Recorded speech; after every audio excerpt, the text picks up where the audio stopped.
Hey guys, I have the same problem on my system. What you have to do, I will be doing in front of you to fix this issue.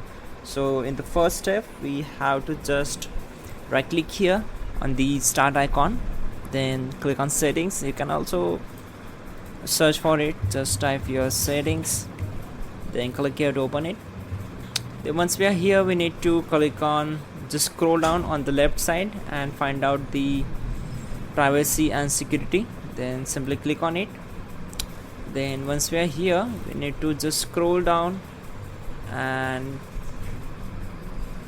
find out the camera from the app permissions. Just click here, and here we need to enable this option, that is camera access. So just enable it.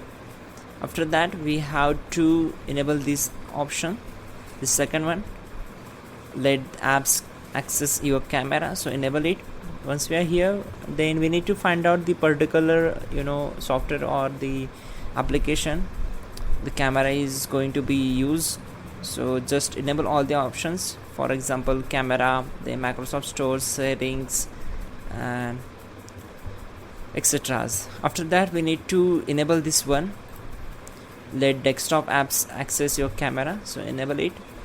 After that, just close this window and go here, restart the system. That's it guys, your problem will be solved and you're good to go. Don't forget to like the video and please do subscribe the channel.